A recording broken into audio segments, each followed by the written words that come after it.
Yo, what's up, all you burner stoners and potheads? This is Weedman 420 with the Weedman 420 Chronicles. How are all you vipers doing? Mrs. Weedman. Mr. Weedman. How the hell are you? Fantastic. Fantastic. I love it. Hopefully all out there smoking some big fat doinks while you're listening to the show. Mrs. Weedman and I are about to get normal. And we got some interesting stuff here today. We met some friends over at Brunch of Stoners this weekend, the Corner Boys, and they gave us some samples of Rainbow Venom that we're going to smoke today, and I'll tell you all about it in a second after I tell you what we're smoking it in, because I met some people at MJ BizCon that handed me this Rapafire flavored natural cones, and this is just regular three Havana leaf blunt cones, which are pretty cool. Show that out there, Mrs. Weedman, that cone. Look at that thing. That's a monster. Woo! It's huge. Look at that beautiful cone. So this is Rapafire, and this is made in the Dominican Republic, and we were given to us by some friends of ours that I had met at MJ BizCon, and looking forward to trying this. So thank you, Rapafire. And I'd like to thank the Corner Boys for giving us some of this Rainbow Venom that I'm going to tell you all about right now. So Rainbow Venom is rich in trichomes, which are resin glands containing cannabinoids. This produces effects ranging from relaxing to stimulating, depending on the potency and ratios of this flavor. You can feel the effects of this within like 15 to 20 minutes. It is a strain that is Viper Cookies and Rainbow Bets. Thanks, Corner Boys. Uppity. It said it was more of like in the middle. In the middle. It's a hybrid. Yeah, it's definitely a hybrid. Like relaxing, nice feeling, talkative, but yet like chill on the couch. But the wrap is a tobacco leaf? Tobacco leaf. So is there nicotine? Yes, there is nicotine in there. And I don't smoke nicotine. It's been a while. Am I going to get a headache? I don't know. You might get a little head buzz. A little buzz. It's not really like a spliff. Just the leaf has tobacco, and it's not like you're putting like ground tobacco, but you might get a little bit of a head buzz from it. Not much. It's a blunt. You're smoking a blunt. Yeah. A true tobacco leaf blunt, though. Yeah, because when I smoke the backwoods that's is true a tobacco leaf. Yeah. Didn't you feel fine when you smoked that? Totally. And then you'll be fine smoking this. And this isn't infused or anything. Like, this is straight up Corner Boys weed, and they would be probably proud they were smoking it in a tobacco leaf blunt.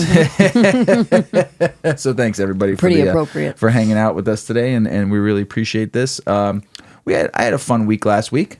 Yeah, we had a good week. We had Brunch of Stoners on Sunday, and it was fantastic. It was their winter blaze, so it was the finale, Christmas, or I should say holiday festivities, and things to do there. They had some crafts, some holiday crafts, and lots of good vendors and a new venue. It was a beautiful day in Chicago, so it was a great event. Yes, it was very fun, and we met a lot of cool people again. Probably rolled about 65, 70 joints. I was outside. Something different from the two of us, too. Yeah, we separated. I was going through separation anxiety for a little bit there, too, so I didn't know what to do with myself. But we did a good job.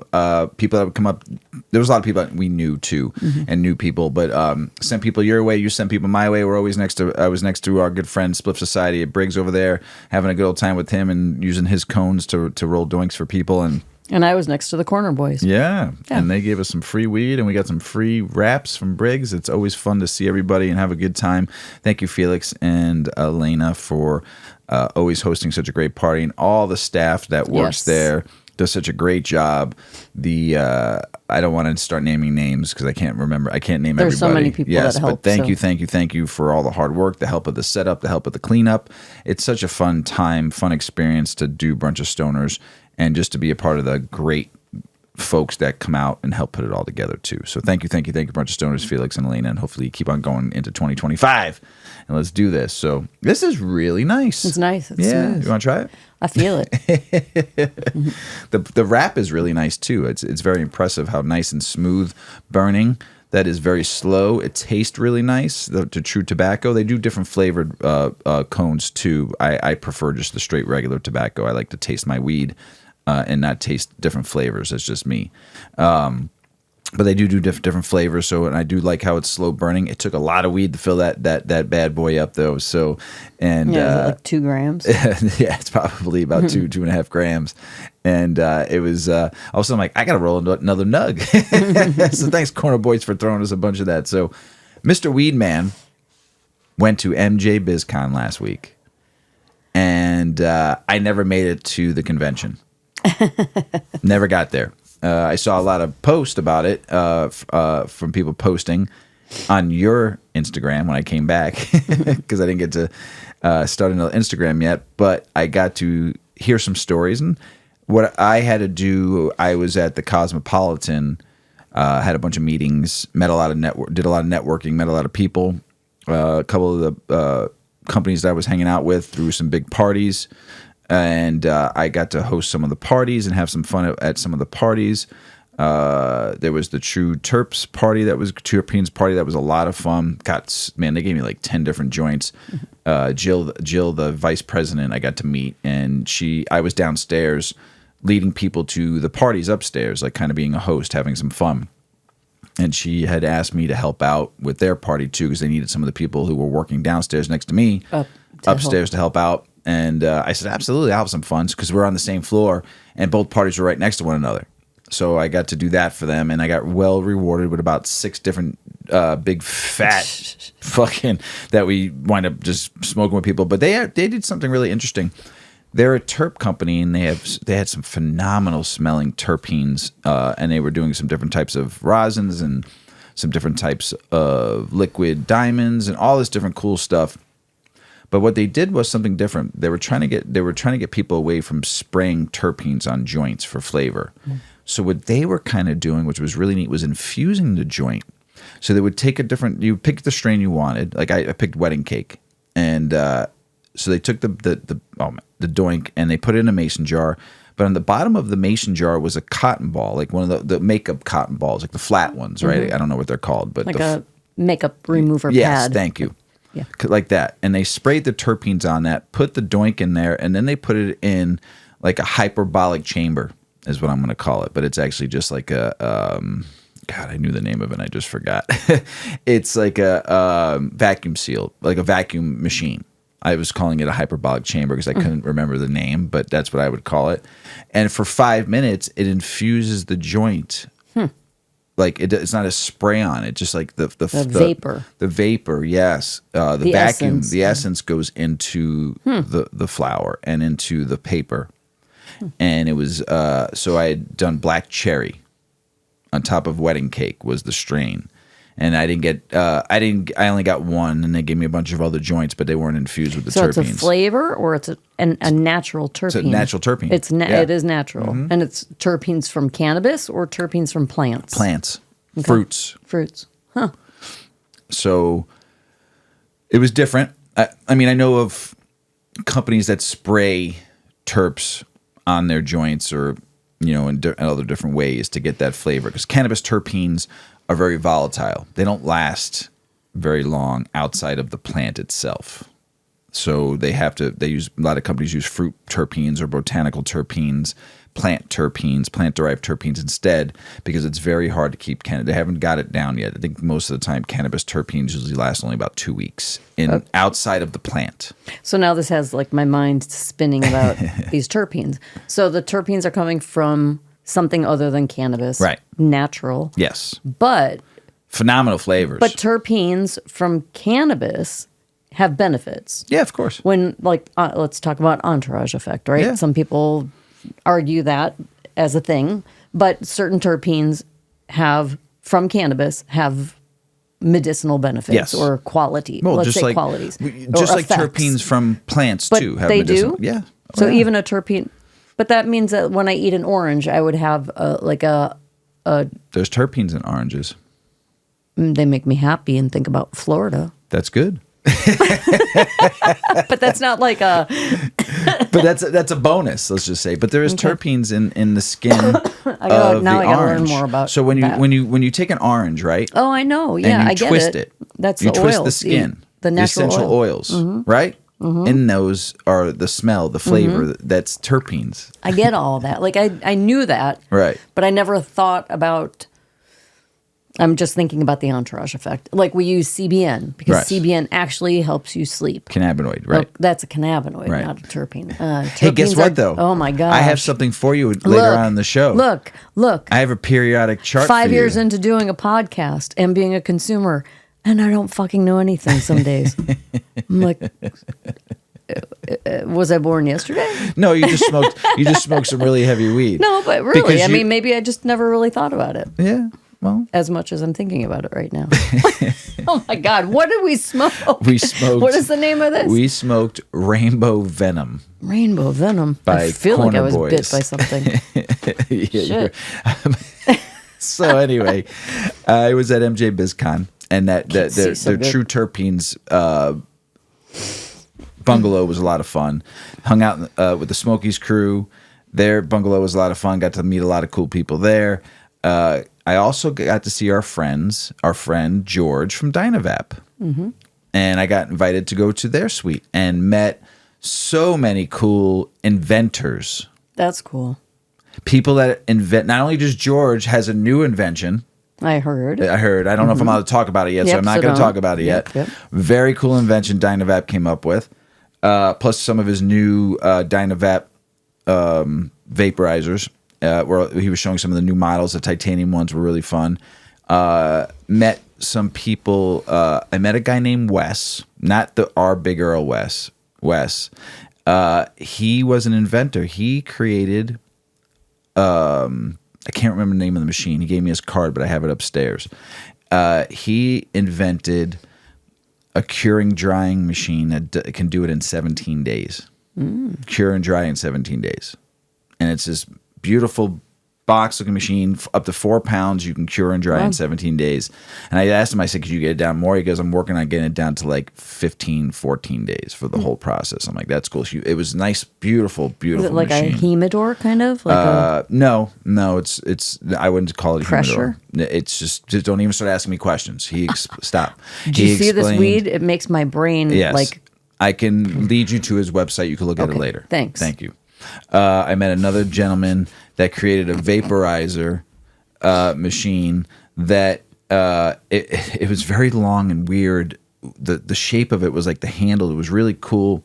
And it was a vaporizer. It took about 5 minutes to heat the coil. I don't remember the name of it. So, because I was very stoned, because I met another guy that had a laser machine that was busting out diamonds, and it was fucking really cool. And it was a laser though, burning the liquid through a laser, and it came out perfect. The hit, it was unbelievable. So that's 3 people I met with cool machines. I also got to meet.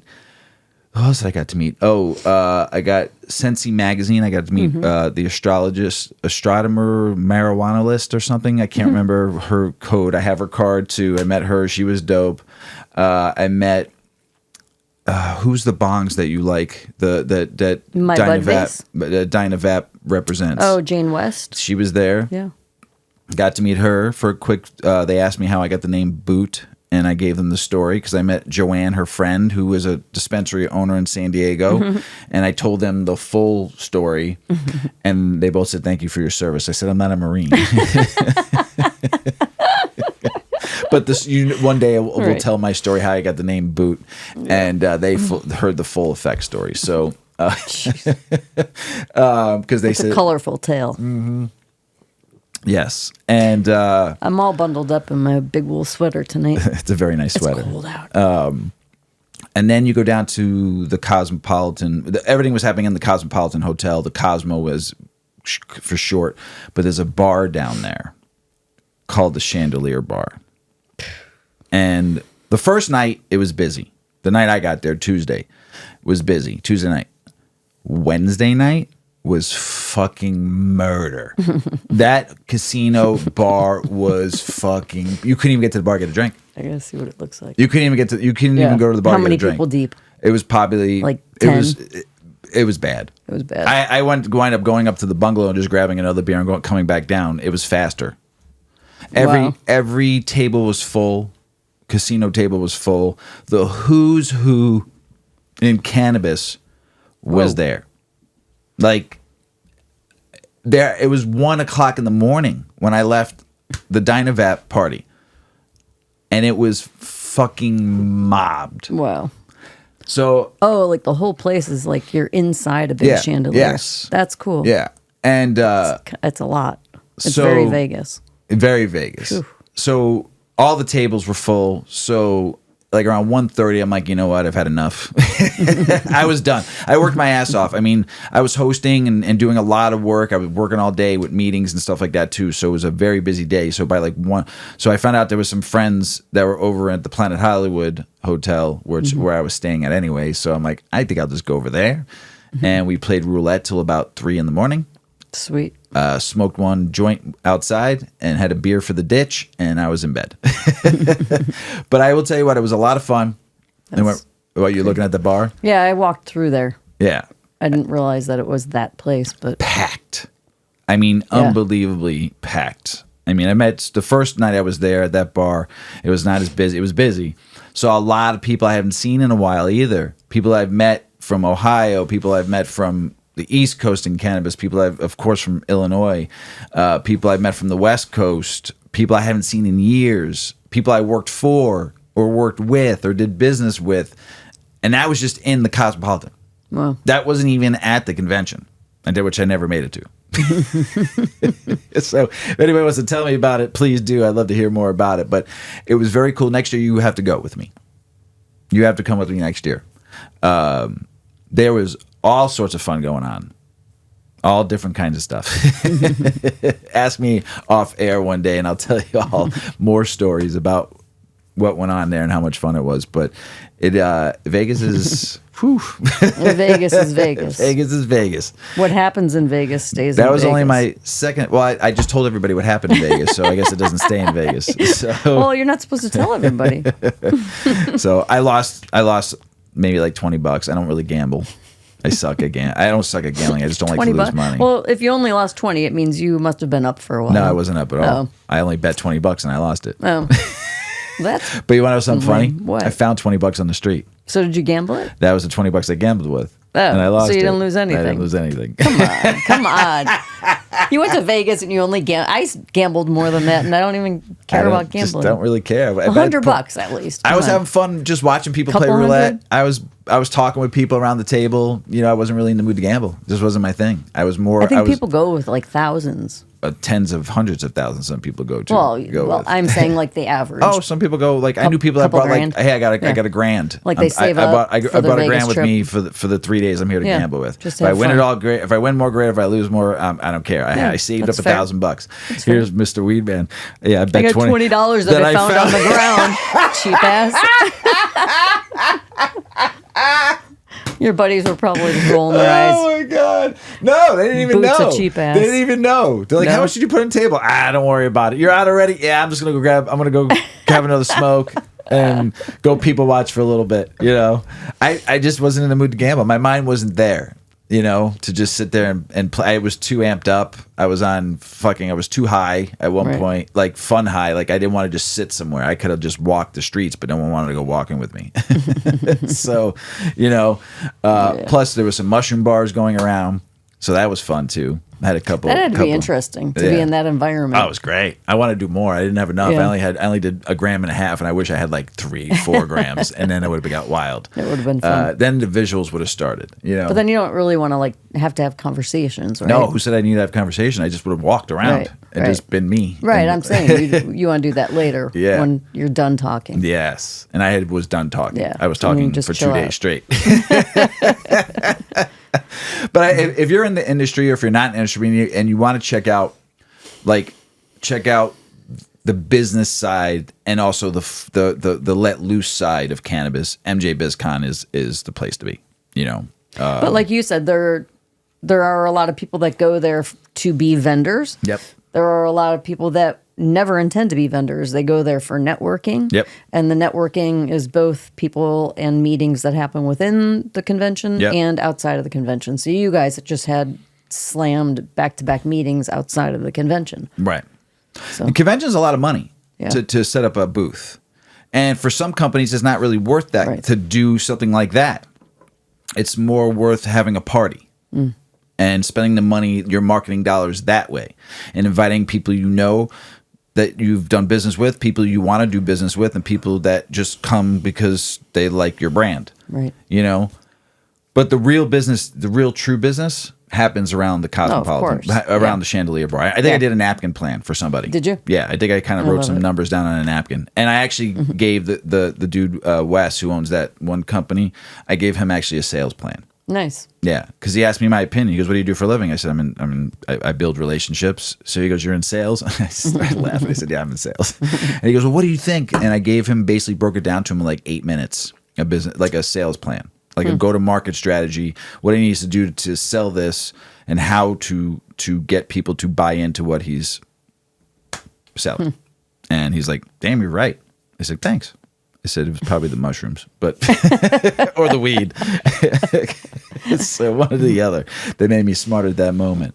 But it was a lot of fun. So next year you got to come with and experience the Chandelier Bar. And if I didn't see you out there, I apologize. Next time. So hopefully we get to meet up out there and let loose a little bit, because it was fun to let loose a little bit. It was actually, most of the time we're all business in the front, all party in the back. In the cannabis industry, it's like all business most of the time. You never get to let loose. But out there, the party was definitely in the back. You saw a lot of people having a lot of fun. So you ready to get the show started? Yeah, let's go. Overdosing on cannabis. When a good time goes bad. Oof. Visit your local cannabis store and you'll likely see a wide range of customers, from 20-somethings to gray-haired grandmas and grandpas. With some of who uses marijuana consistently say they turn to it for pain relief or ease of symptoms or medical conditions, to resolve sleep issues, for other therapeutic purposes. But for the majority of people who imbibe in cannabis, as studies and surveys have shown, it's a recreational thing. Like most people, like before they really used it for medical, like back when I was using it more for socially. You know, smoked it every time I went out. It was great. You know, you let loose, you have some fun. You don't need to drink as much beer. You know, you have a good time, and you're able to maintain that high by stepping outside and, you know, smoking again. Yeah. Right. So it's all about the buzz. Cannabis is an option over alcohol for relaxation, or, like I said, socializing, and some strains are particularly used for inducing joy or enhancing the senses. Fire up a pre-roll, break out an infused cookie, pop a gummy or 3, and enjoy the ride. But load up on too much, and the smooth sailing can turn into rough waters. We have our producer, Shawty, had a rough time at Brunch of Stoners. We love you, Shawty. We're not going to say anything. Not used to doing hash. Right? Probably maybe only smoked it once in her life, maybe never at all. And took a rip, and then maybe took another rip, and maybe took another rip, and had too much and got comatose and couldn't move off a chair for like 15 minutes. Yeah. Paulie was there with her, and who used to do the show and knew exactly what to do, got her water, and I said, let her sit, like take deep breaths, and she almost greened out. But we got her up and we got her home safe, and she said she was fine. She ate and she slept the best she's ever slept in a while. So, of course. She just did not feel very good. At that one point, yeah. And if you're not used to smoking hash like that and you load up too much, that's what's going to happen. It happened to me New Year's, remember? I mean, I was sitting on a chair slump Lord meme god, just, you know? So it happens. So, I forgot about that. I'm holding the New Year's Eve lighter. It's your fault, though. I blame that on you. It's my fault? Because you couldn't finish that bowl. Oh, so I said finish it for me. And I was already high. It was perfect. And Thanks, I took Mr. a Weedman. rip upon rip of that thing and blew like a freight train. And I looked right over at you. I said, I'm done. I'm going to be too high now, and I was slumped. You got a picture of me next to you laughing, but that was your fault. So Dr. Glenn Clark, an emergency room physician for Corewell Health, and overdosing or overconsuming cannabis likely won't kill you. But the paranoia and other adverse reactions it may induce can make you feel like you're going to die. The OD happens when the body can't metabolize cannabis quickly enough, says Dr. Clark said. And when you can't metabolize it quickly enough, that can lead to adverse effects. People use THC, the main component in marijuana, because they want to be relaxed and get that euphoric feeling. But it can also cause a little paranoia. I've always said paranoia is your brain's trying to work shit out, but it does happen. Heart palpitations, yes. Panic attacks, yes. Chest pains, and people feel like they're having a heart attack and they call the ambulance and they want to go to the fucking hospital. This is all true. And your heart, feeling of heart racing. Some also experience sweating Nausea, vomiting, Clark said. Yes, it does. I experienced it, not myself, but watched somebody. In his experience as a physician, Clark said the emergency department is seeing an increasing number of patients with cannabis OD symptoms. Since recreational marijuana was legalized, there's no questions we're seeing more of it on a 1 to 2 weeks, 1 to 2 a week, he said. So kind of like people taking too much alcohol, where you see 10 to 20 people a week, probably 30 or 40 people a week is alcohol. You're only seeing 1 to 2 cannabis. That's actually, they're learning. Yeah. You know, typical treatment in the ER is IV fluids and sometimes medications such as Xanax don't give them any Xanax. They don't need it to calm them down, Clark said. Give them some sweet. Give them some lemon water. Talk them down. Don't give them another. Don't give them that. Stressful situations and mixing alcohol with cannabis can make OD symptoms and other health conditions worse. The heightened anxiety results from too much THC can also unmask underlying psychiatric issues and can present with one OD, as Clark noted, requiring follow-up. Dr. Jason Veeder, vice chairman of emergency medicine of Henry Ford Health, also weighed in on cannabis use and overuse. He, too, said symptoms include heightened anxiety and a race occasioned psychosis, dehydration, dizziness, slower than usual movements also are seen. It can make you feel pretty bad, he said. If someone has used marijuana with pain medication or sleep medication, they become overly sedated and appear really out of it, Veeder added. Veeder said that in his experience, there was a sharp increase in the number of people who sought emergency help after overdosing on marijuana a few years back when it became legal in Michigan, but the cases have since tapered off, unlike what Clark has seen. The gates were open when it was legalized, and people normally not using marijuana were using it, Veeder said. Their inexperience led to some ODs, not dying ODs, just they were high, too high, for which people sought medical care. But that doesn't seem to be happening much anymore. Actually, we're seeing less of this in the community now. There's much more information available now, so my educated guess is that it has become more prevalent and widespread. So many more people out there now know how to use it. Yeah, because they listen to Weedman 420 Chronicles and the Grow Hour. Both doctors say while there's no known antidote to reverse cannabis OD, someone who overconsumes can likely just stay home and wait for the symptoms to subside, which can take several hours, Clark added. I never discourage someone from seeking help, but if they're feeling a bit anxious and a little more nauseous, they don't need to rush to the hospital, he said. Just wanted it to stop. Jerry Millen, owner of the Oakland Colony's first fully licensed store, Greenhouse in Walled Lake, knows all about cannabis, including the troublesome reactions that can come from overconsuming. A number of years back ago, a stress-filled leg of family vacation, Millen said he needed to take something to chill him out. When he opened his suitcase, he was pleasantly surprised to see cannabis-infused edibles, which had inadvertently been left over from an earlier trip.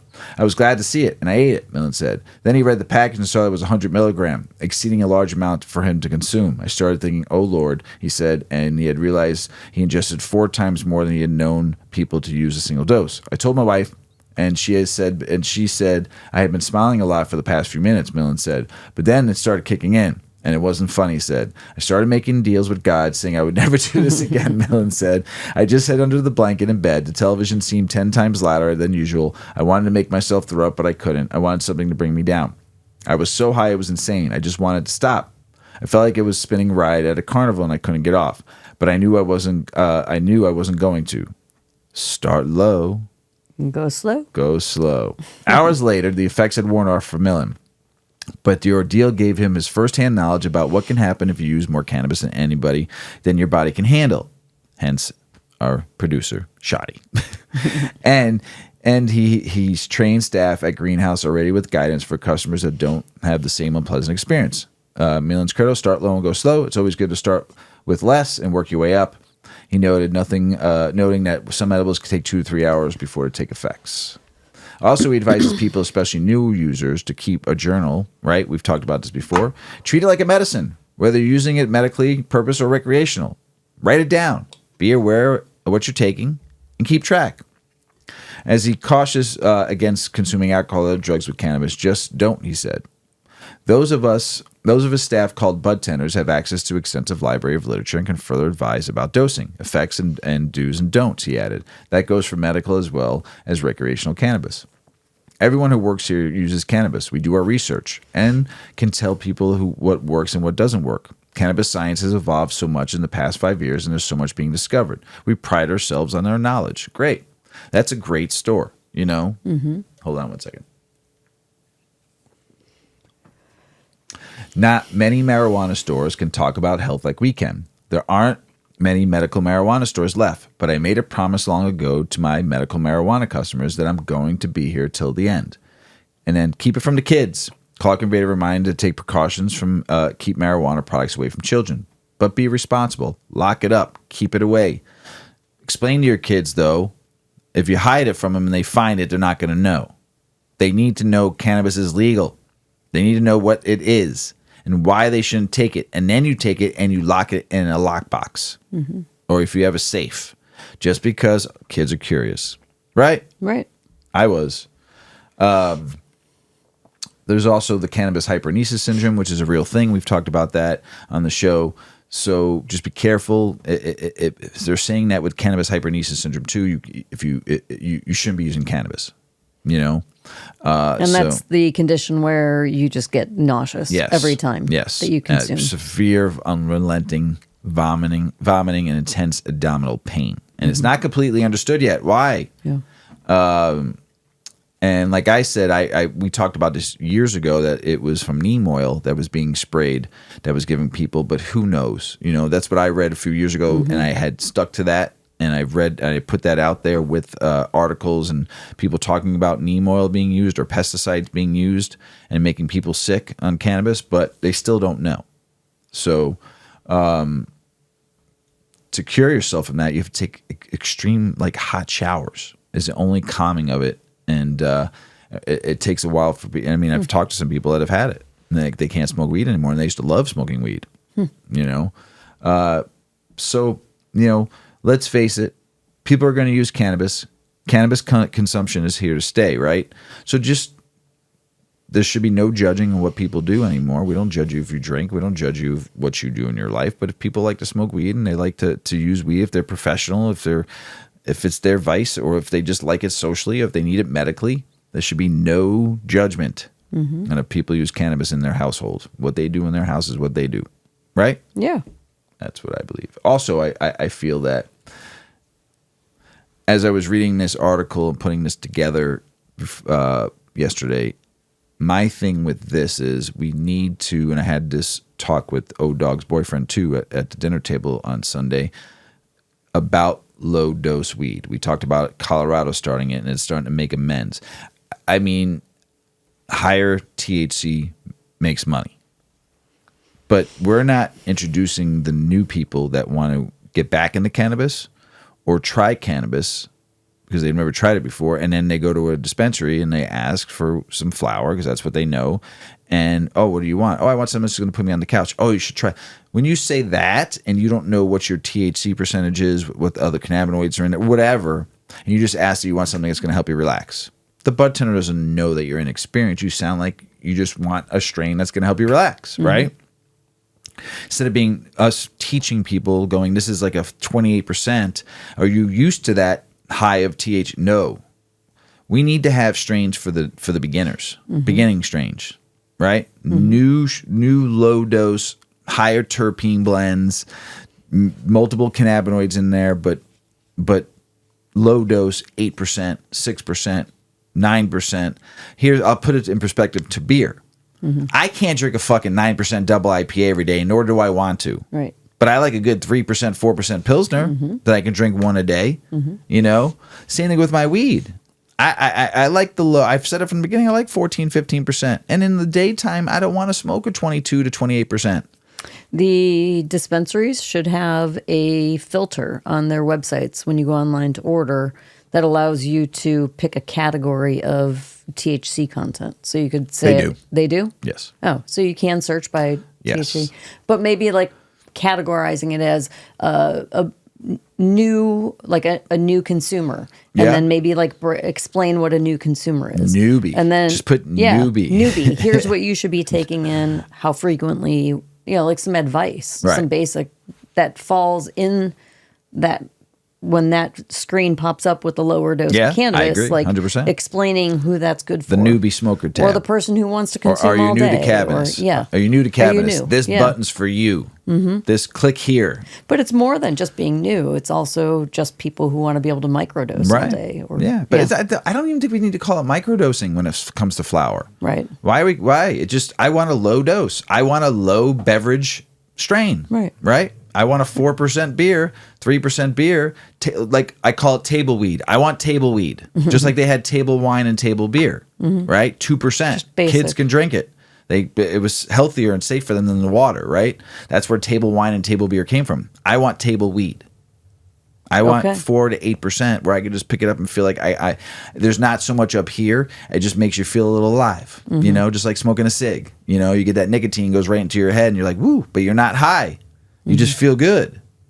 That makes sense? Yeah. All right, good. Cats. Yeah. Those cats. damn cats in We're those always Christmas talking trees. about dogs around here. Yeah. Cats and Christmas trees. Yeah, I think it's a hard time of year for people with cats. Well, our kids, Shawty two and now. Polly, have 2, and they didn't put a tree up this year. Oh, they didn't put it up.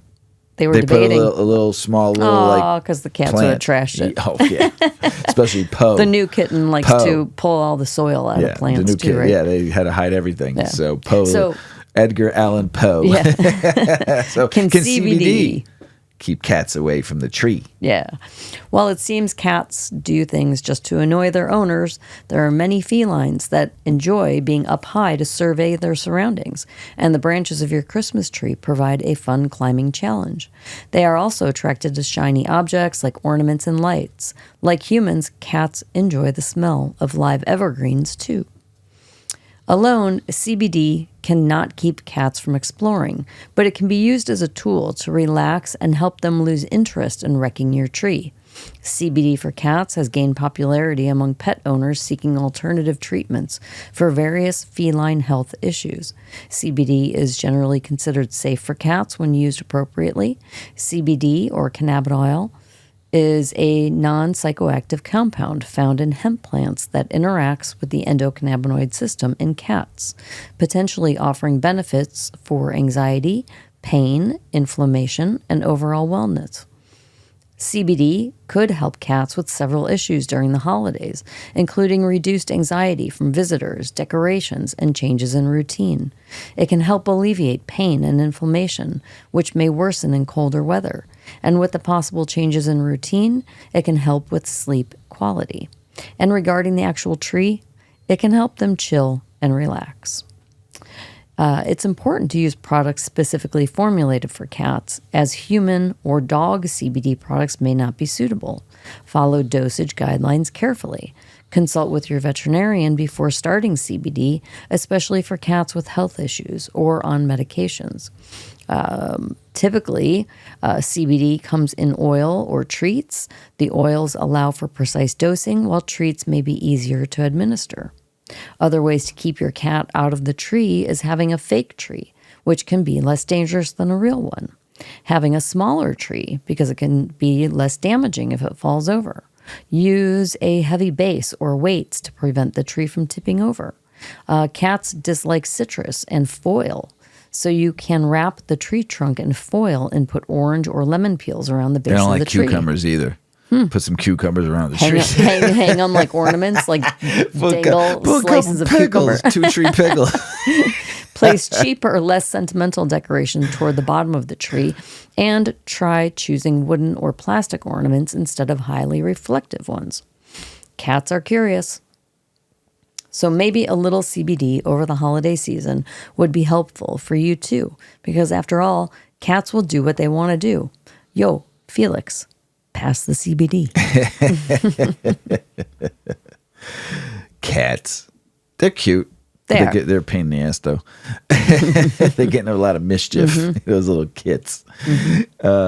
This website that I found on another article, I was showing Mrs. Weedman before we started the show. So this new tool makes everyone kind of like an expert, maybe, or a weed expert, or a more learning expert.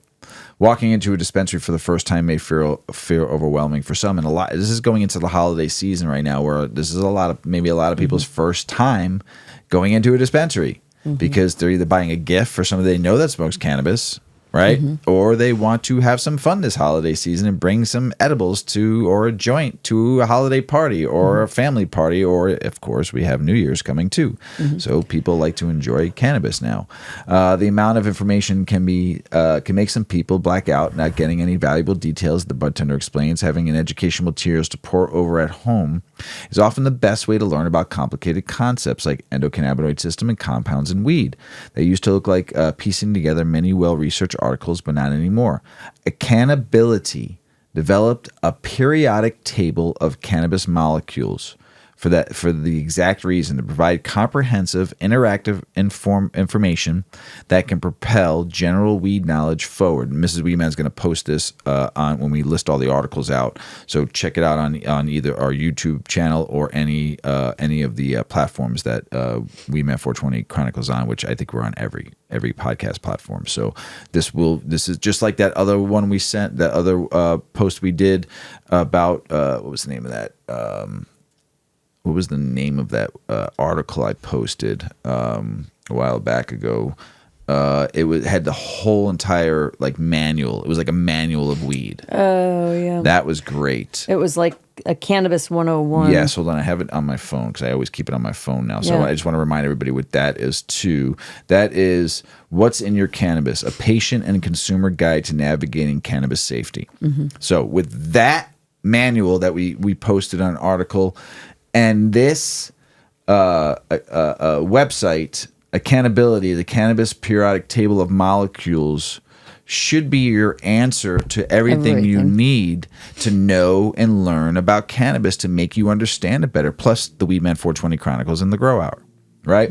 So learning from the periodic table of cannabis molecules, cannabis consumers, healthcare workers, bud tenders, curious grandmas, and everyone in between can benefit from this wicked, awesome interactive map of cannabinoids, terpenes, flavonoids, and precursor acids. The compounds are presented similarly to the traditional periodic table of elements, color-coded and organized into a geometric U shaped. Click on each box and read about the compound, including potential therapeutic treatments and background information. Those looking to utilize cannabis for a specific job can explore the symptoms or disorders they may relieve. This is not the first time this information has been made available to the public, but it's the most digestible way and has been presented thus far. Of course, there's been websites we've led people to. I've read tons of websites and gone to tons of books and stuff that has all this stuff. But this is fun. I showed you that, right? Hold on. So New Age of Weed Education. So tools like the Accountability Periodic Table, cannabis molecules are instrumental. Easy to understand, education, increased accessibility to regulated weed are major coup. They equip people to choose between medical cannabis and pharmaceuticals. The New Age of Weed Education. There's a bounty of information available online about cannabinoids, terpenes, medical weed applications, and so much more, and podcast also, like the Weedman 420 Chronicles. This issue with getting the info into the people it's not about quantity, it's about the delivery.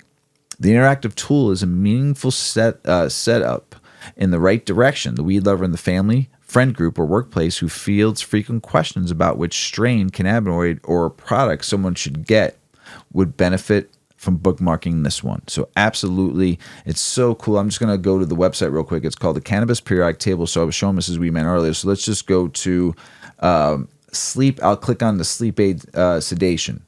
And it popped up CBN as one of the cannabinoids, which is color-coded, THC, Delta-9, which is color-coded. Then it takes you to CBD, color-coded. Then you go to the middle of the U, and you have myrcene, terpenol, and linalool. And then, I got to take off this, terpenol. Terpopholine and terpenol are the terpenes, and then there was no flavonoids or precursor acids. And then those are what you should be taking to help with that sleep aid sedation. Then you can also click on CBN. It tells you about CBN and the neurodegenerative disease, the analgesic. It's the sleep aid sedation antibacterial.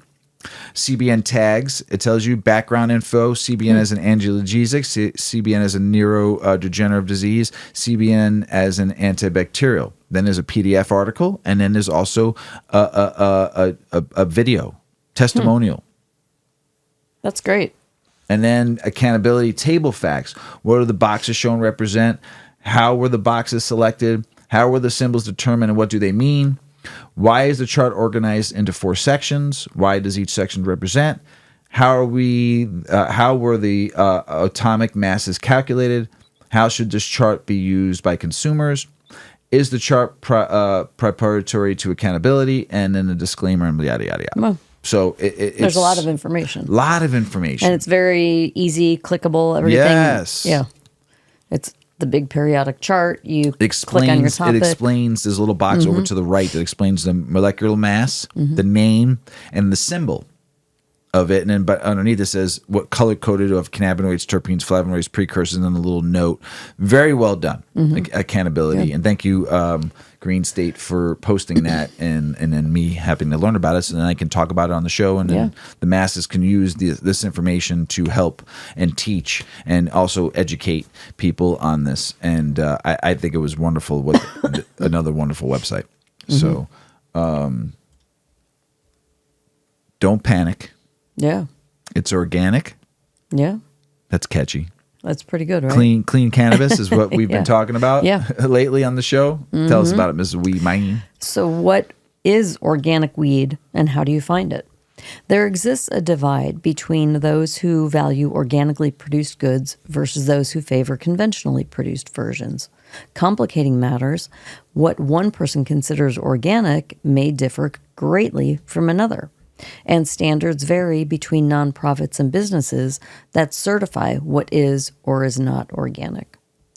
The reason many select organic options include fewer pesticides, chemical fertilizers, and other nasties, resulting in cleaner soil and water, a reduced risk for workers handling such chemicals, a cleaner product for the consumer, and so on. Some find the taste of organic agricultural products to be superior too, although no one is happy that the cost of most organic food is higher than conventionally produced products. This debate is found in cannabis as well. Some regulated programs, such as Oregon's, have a list of banned chemicals and pesticides for which they test. And while the unregulated industry has an ongoing problem with large-scale operations often busted with a staggering amount of chemicals at the grow sites, there exist illicit producers following the strictest of organic standards. The subject of pesticides in cannabis hit a new mark in June with an explosive investigation by the LA Times and Weed Week, the reverberations of which are still being felt. They found 25 of the 42 cannabis products purchased at licensed dispensaries tested by licensed labs, this is a quote, showed concentrations of pesticides either above state-allowed levels or at levels that exceed federal standards for tobacco. The contaminants include chemicals tied to cancer, liver failure, thyroid disease, and genetic and neurologic harm to users and unborn children, end quote. Up to 24 different pesticides were found in some individual products, coming from dispensaries. Vapes in particular fared poorly, with 5 well-known brands containing, quote, pesticide loads that exceeded Federal Environmental Protection Agency, EPA, risk thresholds for harm from a single exposure. Do you hear that? 5 well-known brands with exceeding the Federal Environmental Protection Agency's risk threshold for harm from a single one exposure, resulting in potential irritation to the lungs, eyes, and throat, as well as rash, headache, diarrhea, and abdominal pain. Sounds like you need some Pepto. And now multiply that by how many doses and how many of those people go through. Since then, there have been product recalls, a class action lawsuit, loss of licenses, and a fundamental reassessment as to how the world's largest adult use market could let so many contaminated products reach consumers. No one is seeking more pesticides in their cannabis, but finding a one-stop selection of organic products isn't as easy as hitting the natural or organic aisle at the grocery store. But for Oregon and California cannabis buyers, there's a new option available for those wanting an organized organic collection of brands and products. A unique program by Sun and Earth Certified is looking to build on that grocery store model by offering an organic products section at dispensaries across Oregon and California. Isn't that crazy? That we have to That we have to go through this. Isn't weed supposed to be organic? It should be. But why? I mean, why? Now we have to have an organic section. Why would it be? And then you're going to be able to raise price because, this is organic. Mm-hmm. So now you're getting shit weed that's filled with pesticides. So it's going to be dirt cheap. That's our vegetables and that's the food we consume all the time. Isn't that crazy? I will. It's mimicking just everything else. That's why that I will grow my own. Okay, and I don't want to segue because this you're is a great important. shopper. We're gonna get back to this article, but we just caught about 2/3 of a show the other night on News Nation about sludge and contaminated farms with PFAS, so forever chemicals. There's like 16 chemicals that are considered forever chemicals. They don't get broken down. We don't know how to dispose of them. We can't get rid of them. They just are there. And so it was the government's wonderful idea to take sludge, the residue, when filtering and cleaning and purifying water and putting it back out to the public, all that nice shit that ends up at the bottom. Poop. It's called sludge. They call it sludge. Well, they didn't want that in their dumps because it wouldn't be good for the landfills. So they thought it would be really great for our U.S. farmers to spread that across their crops to regenerate the soil with nutrients. Poop. And then you can go grow the corn and all of the things that us consumers can consume. And then the farmers are selling contaminated products because the government gave them this wonderful product. Poop. Or this program, I should say. So fucking A. So it's such a big problem. The EPA, I think, is just quivering because it's going to explode now that this is becoming a bigger topic. 20 million acres has been infected. The United States is pretty fucked if this becomes something that big enough voices demand it gets tested for. Because the only farms that are flagged right now are farmers who are volunteering to test their soil. There's no mandate that you have to test your soil for this. It's in your milk. And some of these farms have been sludging, they call it, for years. Since what, 1987? Yeah, it's bad. It's bad.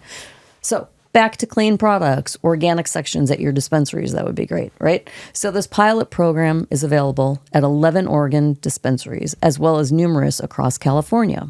We are creating dedicated areas within cannabis dispensaries for products certified by one or more recognized programs, according to a press release. It's a solid win for everyone involved, but perhaps best serves the consumer, who can learn much more about the growing practices of those brands featured at one stop. And since organic means so many things to different people, specific certifications make the practices transparent. There are certified Oregon farms, including 54 Green Acres, Green Bandit, Phoenix Rising Farm, and Roganja, with dozens more in California. Certification not only benefits the farms, but products made using the flower can highlight the organic certification too. The program provides much-needed education, explaining the carbon footprint of sun-grown versus indoor-grown, and it educates on the principles of regenerative farming. But wisely, it does not delve into the minefield of which is better between outdoor or indoor-grown. Oftentimes, the organic options I have purchased cost no more than the conventional producers. In fact, many sun-grown and Sun and Earth certified products are offered at a lower price. Buying organic cannabis supports growers and producers who share your values while providing top-shelf options. Most dispos won't push for clean products if their clients aren't asking for them, so please ask your bud tender. Good one. Plus the sludge you talked about too. Yeah. This is a little bit of a long article, and I should have saved it to next week, but I already had dialed it in. So, and I should have actually gave it to Mrs. Weedman because she's the edible queen. Yeah. But can your edibles expire? Yeah, we always wonder about that. Yeah. How long do weed, CBD, and THC gummies last? Edibles offer a great delivery system. We all know that. We love edibles, but do they expire? This will cover a little bit, maybe a lot of it, about expired edibles. One glaring issue that gets missed, given the price tag, the excitement over cannabis edibles, is that they're still food. And they're still governed by the same limitations: bacteria growth, mold, spoilage, and their non-cannabis counterparts. Cookies go stale, oil can go rancid, and food will spoil. Edibles require the same preservatives as processed foods to ensure long shelf life. After all, they still subscribe to the same rules as food safety. While cannabis has antimicrobial and antibacterial properties, that doesn't do much to change the other ingredients on the shelf life. This is important to keep an eye on with homemade marijuana edibles too. They often lack official doses, meaning those special brownies can send you into the stratosphere. I like to go there every once in a while. Additionally, they may be lacking certain preservatives, meaning their shelf life can be significantly less than store-bought products. Luckily, marijuana legalization means regulation. So more pot-based products have sell-by, best-by, and expiration dates, like the grocery store. They can give you guidance for what products might start off to taste off versus what they potentially make you sick. Edibles need fats like oil and butter to better deliver cannabinoids to your body. However, some fats can last longer with perishables made with dairy or eggs will eventually go bad. Edibles that are exposed to water can develop mold.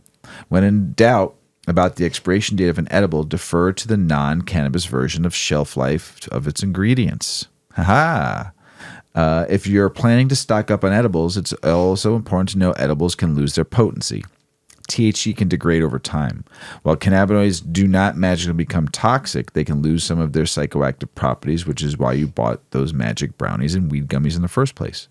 Do THC gummies expire?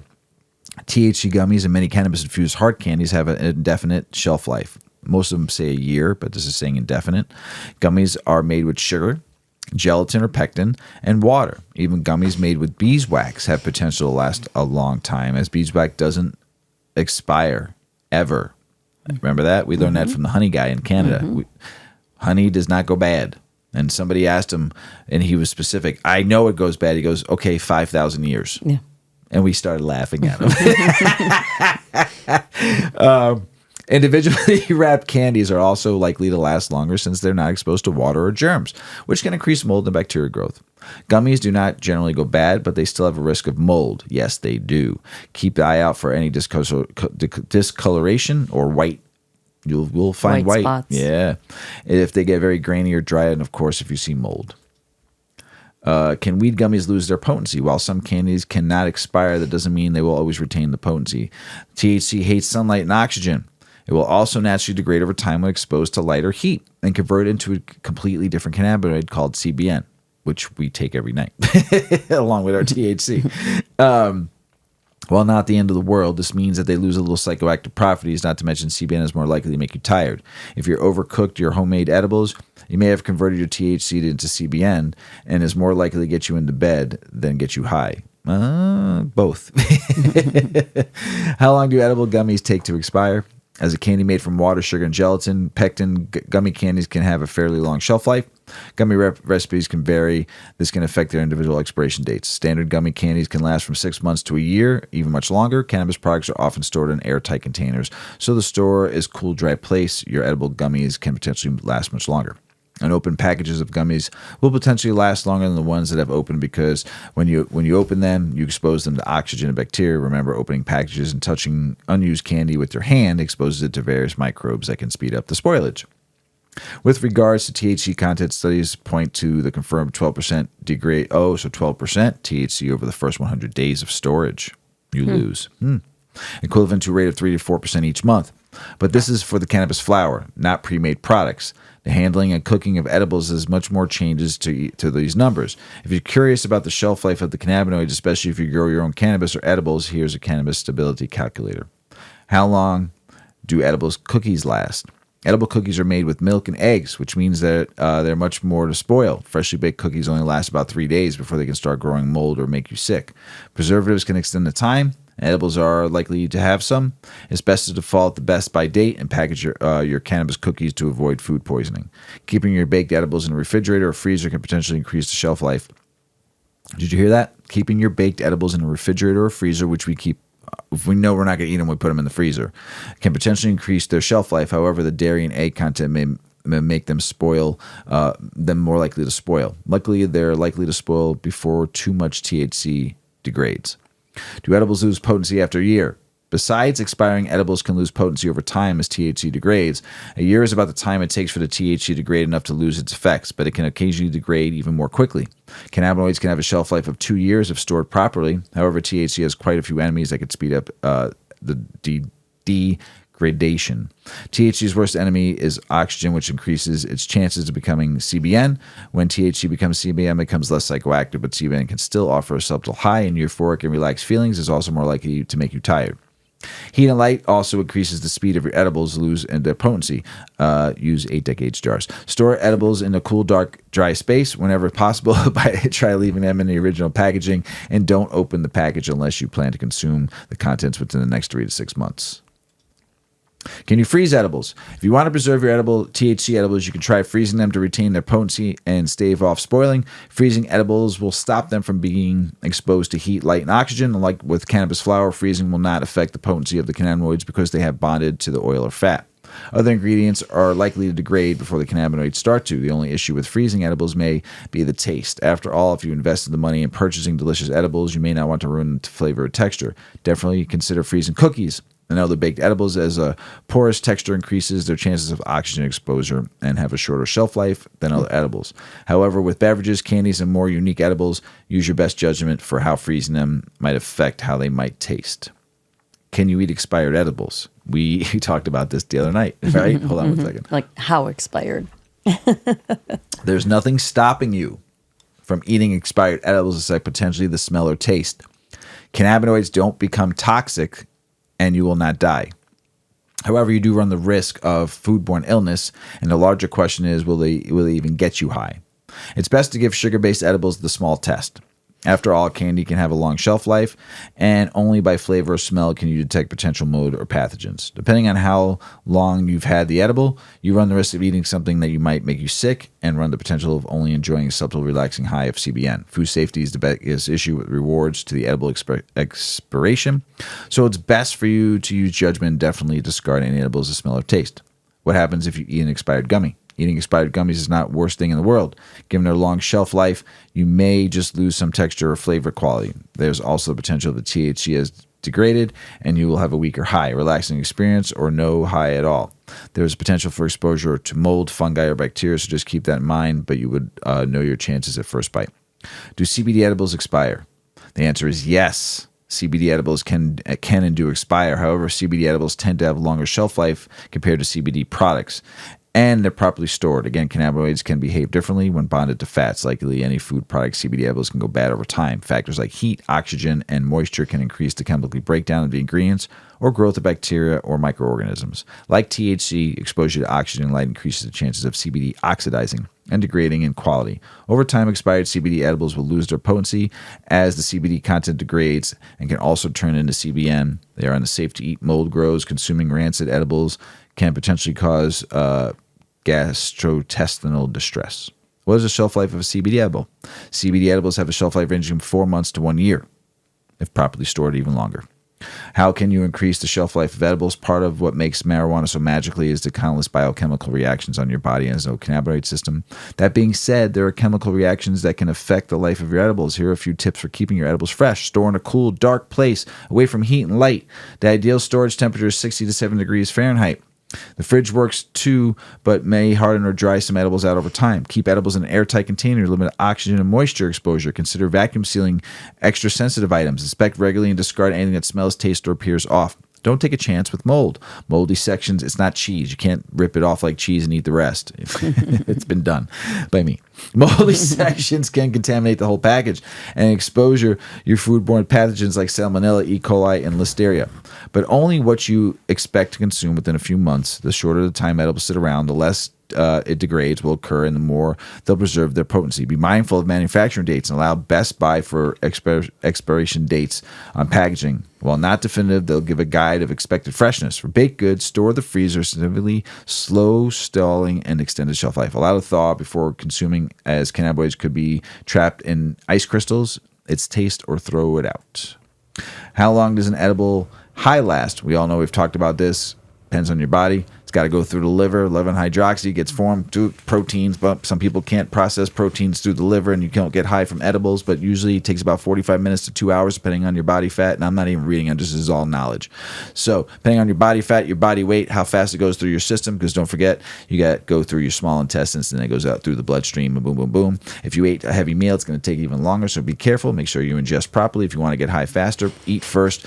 Eat some higher fats, butter on bread, you'll be all good. Or just take the butter and go wah, and you'll be all good. Put it on a little knife, like Mrs. Weedman has to do, a little sugar on some bread and eat it, because she just would like it. Butter, sugar, and bread, right? No, because my mom wouldn't buy cookies. So we ate sugar and butter on white bread. So just make sure, it can last anywhere from 8 to 12 hours. Or if you here's the kicker too, don't forget. If you take an edible before you go to bed, like right when you go to bed, and you fall asleep, the edible will not digest. You will wake up like Mrs. Weedman did, high as fuck, and couldn't drive your daughter downtown to go to work. So, some thoughts. Despite being infused with cannabinoids, there's still food, so just be careful what you're putting in your body. You could get food poisoning.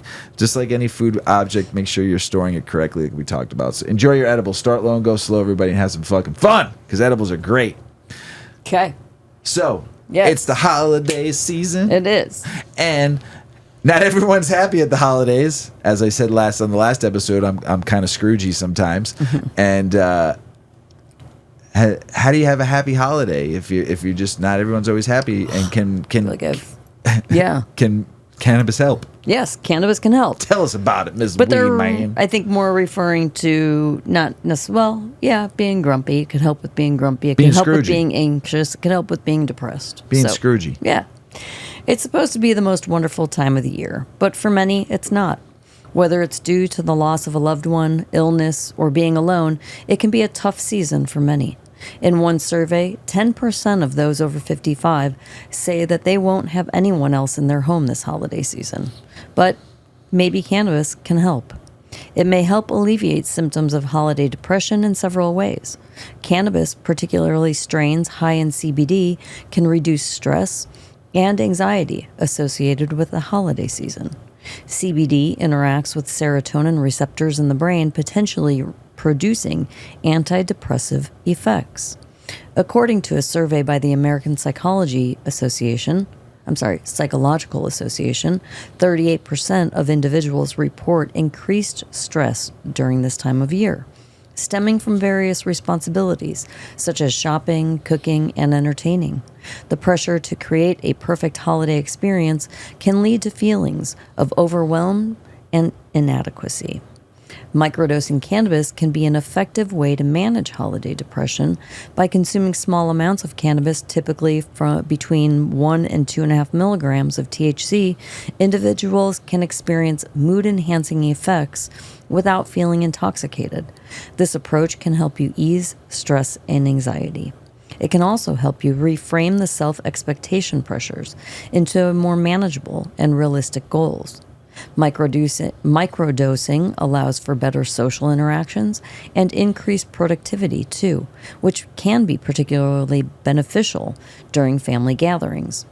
Additionally, combining low doses of THC with CBD can provide a balanced effect, promoting relaxation and reduced negative emotional responses. THC, the psychoactive component in cannabis, can provide temporary relief from depressive symptoms, though it's important to use it cautiously, as high doses may worsen depression.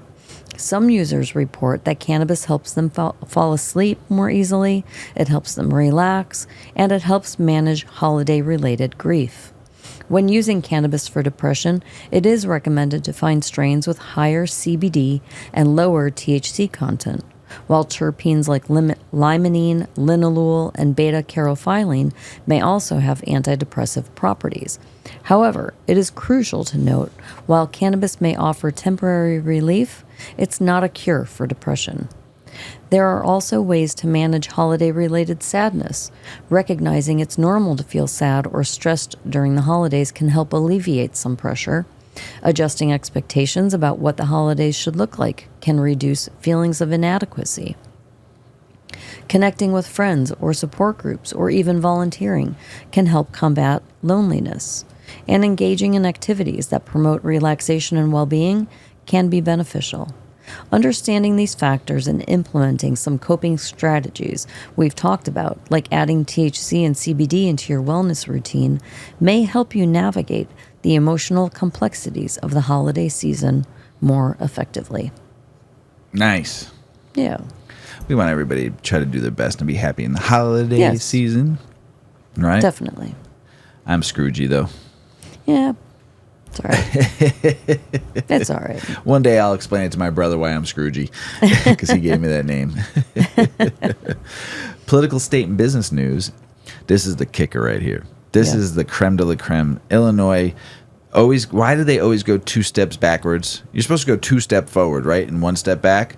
Well, they go 2 steps backwards, 1 step forward, and then 2 steps backwards. Okay, so they just passed a law. They don't go anywhere. They're just right.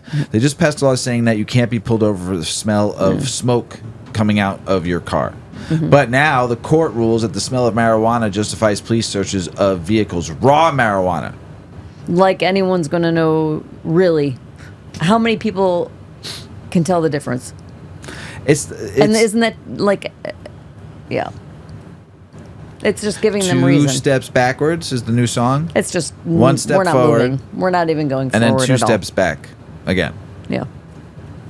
Just asinine. Why? It's maddening, really. Oh my God. Illinois Supreme Court. Medicare and Medicaid officials seek to clarify that marijuana and CBD aren't covered by federal health programs. Not yet, they're not. Pennsylvania lawmakers are introducing a cannabis legalization legislation. And then on top of that, though, a new Pennsylvania bill will propose that marijuana be sold in state-run stores just like their alcohol program is. Well, and they do that in Canada, where they have state-run stores. So they can control the pricing on everybody. Great. LSU offers cannabis industry training, but state laws mean most graduates have to leave to use it. LSU's online cannabis program, created with Green Flower, offers education across 5 tracks: healthcare, agriculture, business, compliance, and product development. However, Louisiana's tight restrictions on medical cannabis, issuing only 2 grow licenses, 2, limit in-state opportunities for graduates, prompting many to seek work elsewhere. Despite high public support for expanding cannabis laws, state policies are limited market growth, push talent out of Louisiana. Graduates like Corin Boyd and Jalen Jordan reflect on challenges, including leaving the state due to lack of industry openings. Attention canna companies. CTA filing deadline this month. The Corporate Transparency Act, CTA, mandates that businesses, including cannabis companies, report their beneficial ownership to FinCEN by December 31st, 2024. If formed before January 1st of 2024, this aims to curb illegal activities like money laundering. The act applies to most entities requiring details about owners with significant control or at least 25% ownership. Non-compliance can result in penalties. Cannabis businesses must comply despite concerns over disclosing sensitive ownership details. For more details, check the website out. Not my website. The CTA website. DA judge says rescheduling isn't about whether marijuana is good or bad at the first hearing. We talked about that hearing when I watched it on the last episode. So this is where this judge and everybody that's involved in this case and everything that's going to be going on is like a fucking TV show. It's what I was watching and now what I've been reading. It's just like a complete fucking no, I'm good right this minute. The DEA's first marijuana rescheduling hearing focused on I can't even pronounce the word, matters, setting the stage for future substantive discussions. A key aspect of the proposed change is moving cannabis from Schedule 1 to Schedule 3, which will still maintain strict control but allow federal tax deductions and research advancements. The judge clarified that the hearings are not about the merits of cannabis use, but rather its addiction potential. Witness testimony will begin early 2025. So the DEA judge scolds an agency for failure to submit marijuana rescheduling evidence while scheduling testimony and hearing. A DEA judge criticized the agency for failing to submit required evidence for a hearing on marijuana rescheduling. The judge instructed the DEA to provide a complete list of documents by December 13th of 2024. Merit-based hearings will begin on January 1st of 2025. The judge also dismissed motions to remove DEA from the process and emphasized that public comments cannot be considered as evidence. The hearing will focus on whether marijuana should be moved to Schedule 1 or Schedule 3 or a Controlled Substance Act. So then some doctors asked the DEA judge to postpone marijuana rescheduling hearing amid court challenges to agency's witness selection. A group of doctors is requesting a delay in the upcoming marijuana rescheduling hearings, citing concerns over the DEA's selection of witnesses. They argue that the agency witness list include individuals who may be biased or unqualified. The doctors are challenging this selection in court and seek more time to ensure a fair and transparent process. The rescheduling hearings are part of the ongoing effort to reconsider marijuana's state under federal law.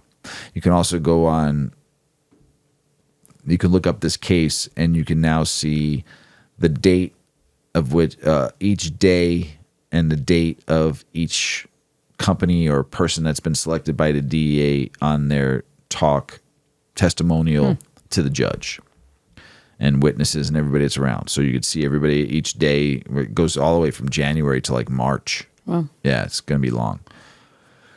It's going to be entertaining. The NAACP and allies pushed New York governor to stop letting marijuana officials favor big corporations over small businesses and equity. Nebraska's Attorney General prepares to ask Supreme Court to overturn voter-approved medical marijuana measures. Remember, we just read a bunch of times that they weren't going to go after it? Mm-hmm. They lied. The Nebraska's Attorney General office is preparing to appeal a court decision that upheld approved medical marijuana measures. The state has filed an amended claim alleging circulatory fraud, but Judge Susan Strong dismissed these arguments, citing insufficient evidence. Despite this, AG Mike Higlers intends to take the case to the Nebraska Supreme Court. Meanwhile, state officials certified the election results, including the cannabis measures, which are set to take effect soon. Texas cannabis industry fires back at Dan Patrick's push to ban THC. Texas Lieutenant Governor Dan Patrick is pushing Senate Bill 3, which aims to ban all forms of THC, criticizing the unregulated sale of hemp-derived products since the 2019 passage of House Bill 1325. He claims these products, which often contain higher THC levels, pose a danger, especially to children. It's kind of funny because cannabis use in children has gone down, so they keep on using that as an excuse. However, the Texas cannabis community opposes the bill, arguing that it would harm the hemp industry and derive demand to the illicit market. Advocates urge for broader cannabis legalization and regulation instead. Texas Rep. Jessica Gonzalez of Dallas files a bill to legalize marijuana, House Bill 1208, which would legalize cultivation, manufacture, and transportation and the sale of cannabis. Big battles coming up in Texas. Let's see what happens. The NFL takes another big step toward legalizing marijuana use by players. The NFL has moved closer to legalizing marijuana use of players by raising the THC testing threshold from 150 NGs to 350 NGs milliliters. This change, effective from December of 2024, means players can have higher THC levels in their system before testing positive. Fines for violations will be significantly reduced, while marijuana use isn't fully decriminalized. This marks a significant shift in the NFL's stance in cannabis, with suspensions for violating becoming increasingly rare. Pot cafes, theaters, and yoga studios. Plans revealed for social marijuana consumption in Massachusetts. Good for you, Massachusetts. Nice. Good for you. Right up Mrs. Weedman's alley right there. Lucky them. Massachusetts is moving closer to legalized pot cafes. I would love to open up one, but not in Massachusetts. Too cold for me. It's already cold enough here.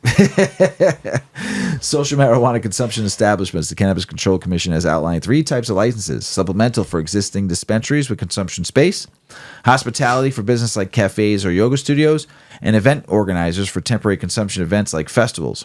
All licensed businesses must serve food and it helps slow THC onset. Additionally, safety rules are being considered, such as transportation strategy for impaired consumers. Regulations will be finalized on December 17th, with pot cafes potentially opening in about a year. Cool. Just make it like a bar and have the same regulations and rules. It's kind of simple. You don't have to reinvent the wheel. Just do the same rules like alcohol. Thousands of marijuana DUI convictions may be in jeopardy after a report on UIC drug testing lab. Following the ABC I-Team report, an inaccurate marijuana blood test, Metro Chicago prosecutors are reviewing past cases involving the University of Illinois Chicago Analytical Forensic Testing Laboratory. Some driving under the influence DUI convictions based on UIC lab results are now in jeopardy, with estimates suggesting 15,000 cases could be affected. That's fucked up. They ain't like one or two. That would be bad. This is fucked up. That's a big problem. Yes. Lawyers are investigating whether compromised tests led to wrongful convictions, with some individuals currently incarcerated. The UIC lab has launched an internal investigation. But the fallout could lead to numerous cases reviews and potential legal challenges. Oh, yeah, that will be. Despite fits and starts, new Tennessee hemp-derived cannabinoid regulations to take effect on December 26, 2024, just like your friend down in Tennessee told you, right? It was coming up. Tennessee's new hemp-derived cannabinoid regulations will take effect on December 26, 2024, after a lengthy and turbulent process. These regulations will require all producers, distributors, and retailers of HDC products to obtain a license. 1 second. Importantly, products exceeding 0.3% THC will be banned, and strict testing, labeling, and safety standards will be enforced. The regulations also prohibited the sale of HDC products to those under 21, mandate product placement behind counters. Despite challenges, Tennessee HDC market will soon have one of the most rigorous regulatory frameworks in the U.S. Oof. Then in Tennessee, groups sue attempting to stop hemp rules limiting THCA products. Two groups are suing in an attempt to stop the new rules restricting legal hemp products in Tennessee from ongoing into effects as planned later this month. The rules will effectively take the state's more popular hemp products off the shelves, which retailers and farmers will likely tank the industry and send customers back to the black market or across state lines. The Tennessee Healthy Alternative Association and Tennessee Growers Coalition filed complaints against the State Department of Agriculture, saying the rules is made about how to test hemp products go against the 2023 law that first regulated the products here. Excuse me. Colorado's failing sales drive boom in lower strength cannabis products. We've been talking about this for a long time. I just had a great conversation with O-Dog's boyfriend, and we talked about low strength products, and he's not even a cannabis consumer anymore. And in Colorado, a decline in cannabis sales has spurred growth in lower strength marijuana products. As overall sales dip, businesses are turning to products with less than 10% THC. Bah, why didn't I think of that? Content, including edibles and tinctures, aiming to attract consumers seeking lighter experiences. The shift responds to both market pressure and changing consumer preferences, with lower dosed options now forming a significant portion of the cannabis market. The trend highlights an evolving strategy to stabilize the industry amidst falling sales figures. You've said this a long time. You canceled out a whole entire consumer, right? Didn't we talk about this? You've talked about this forever. You know, you canceled out a whole dynamic because you weren't thinking. Now whoever's listening to this show is going to be like, "Damn, we need to look at our market strategy a little bit better and where we're going to go next." Who is the new consumer? 55 women, 55 over 50, 55 and up are the fastest growing segment of this market. Females, but males are right behind them too. Very tight margin there, but regardless, who cares? 55 and up. It's a big increase for women, though. Yeah, huge. Reported, right? Consuming, but it's just amazing. Yeah, that no one thought about this whole new industry, and you're giving 70-year-old people that want cannabis 30% strains that aren't ready for that. They don't. Yeah. So what? And then they don't have a pleasant experience. So what if you're not making $1 billion off the You're hype? making a long-term client. Yes. Who will potentially eventually get to those levels, like many consumers might take do. them a couple but years. it could be a dozen years. Yeah, they But might just like that. They're just going to be a long-term customer. I said I like What the difference is it? I mean, yeah, your revenue is higher for a high dose consumer. I don't know. No. I just it's a silly. whole new market Yes. that is untouched, and people don't understand that. The whole industry it like thinks through a pinhole, and there's just this whole world. Waiting to experience. Yes. Angels in those leaves. And ways to approach it that are more engaging and more. I mean, the way it's happening now is winning people over. So imagine if it was a really great scenario. Yeah. How much more it could impact society and people in small communities where they can't get to dispensaries. Well, they might be home growing, but maybe they don't have the ability to do that either. And yeah, once it becomes accessible to everybody, there, of course, they'll find that there are going to be more people who may have bad reactions to it, and they may find some negative things that we didn't know about it, because there will be more data, and they're going to be able to study topics about cannabis that they've never been able to study. Most of the studying was to find bad things about it and to identify addiction and to identify reckless behavior, and they didn't study all of the medicinal qualities of the plant because it was illegal. Right. And so it's an oyster. And there's just so much room for everybody.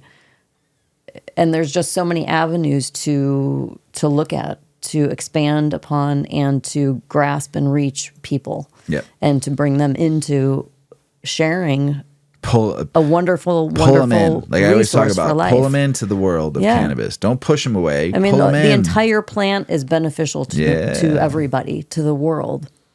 It's crazy, right? Everything about the plant.